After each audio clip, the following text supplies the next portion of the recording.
My channel. अगर आप मेरे चैनल पर न्यू हैं तो काइंडली मेरे चैनल को लाइक शेयर एंड सब्सक्राइब ज़रूर कीजिएगा। आज का जो हमारा टॉपिक है वो लिया गया है chemistry chapter number 1 class 9। So let's get started. अच्छा जी स्टूडेंट्स, हमारा जो आज का टॉपिक है वो लिया गया है chemistry chapter number 1 from 9th class. ठीक है।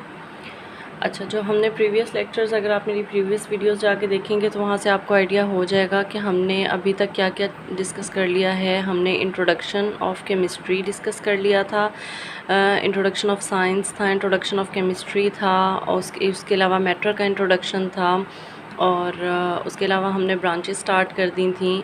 ब्रांचेस में हम जो हैं अभी तक 2 ब्रांचेस को स्टडी कर चुके थे। 2 ब्रांचेस को जो है वो 2 ब्रांचेस कौन कौन सी थी? फ़िज़िकल केमिस्ट्री थी और एंड ऑर्गेनिक केमिस्ट्री को हमने स्टडी कर लिया था। आज हम 3rd ब्रांच को लेकर चलेंगे जो है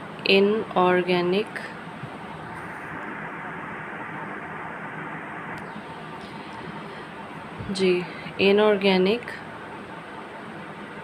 केमिस्ट्री। ठीक है जी। अच्छा, ऑर्गेनिक केमिस्ट्री के बारे में आपको बताया गया था कि ऑर्गेनिक केमिस्ट्री क्या चीज़ होती है? Study of covalent compounds of carbon and hydrogen and their derivatives. ठीक है।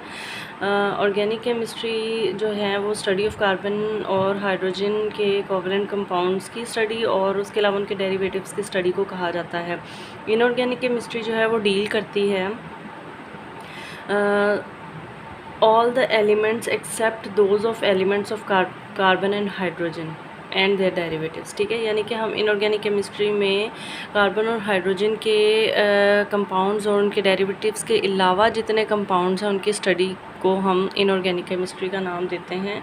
अगर हम इसकी एग्जैक्ट डेफिनेशन की बात करें तो आप डेफिनेशन इस तरह से लिख सकते हैं: इनऑर्गेनिक केमिस्ट्री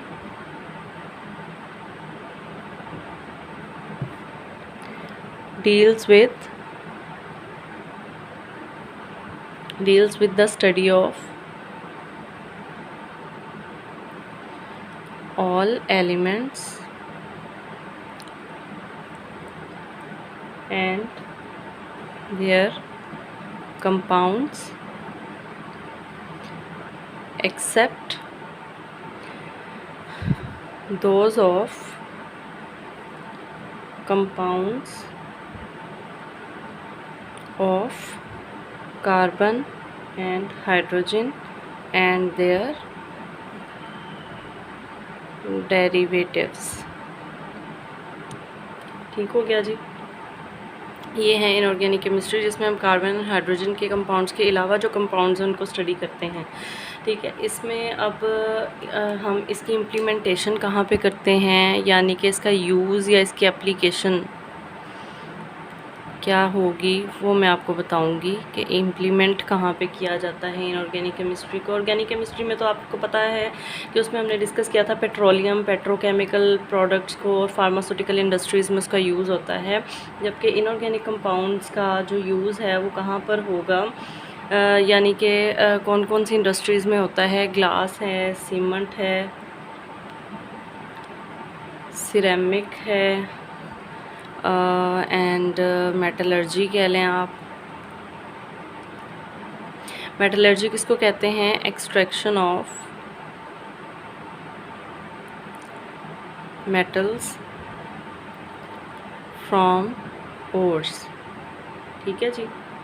अच्छा, अब इम्प्लीमेंटेशन का मतलब ये है कि इनऑर्गेनिक कंपाउंड्स जो हैं वो कहाँ कहाँ पे यूज़ होते हैं और कौन कौन सी चीज़ें बनाने में उनको यूज़ किया जाता है। तो मोस्टली जो उनका यूज़ होता है वो ग्लास इंडस्ट्री में है, सीमेंट इंडस्ट्री में है, सिरेमिक में है, मेटलर्जी में, यानी कि जो हमारे पास मेटल्स होती हैं, extraction of metals from ores, यानी कि ओर्स कहते हैं जी 2 या 2 से ज़्यादा जब मेटल्स एक दूसरे के साथ कंबाइंड फॉर्म में होती हैं तो हमने उसमें से प्योर मेटल को अगर एक्सट्रैक्ट करना हो तो उसको मेटलर्जी का प्रोसेस कहा जाता है, ठीक है। तो ये बेसिकली इनऑर्गेनिक केमिस्ट्री की एक इम्प्लीमेंटेशन थी। तो आई होप कि आपको समझ आ गई होगी। अपना फ़ीडबैक ज़रूर दीजिएगा। इंशाल्लाह नेक्स्ट लेक्चर में हम मज़ीद आगे ब्रांचेस को लेकर चलेंगे। टिल देन अल्लाह हाफ़िज़।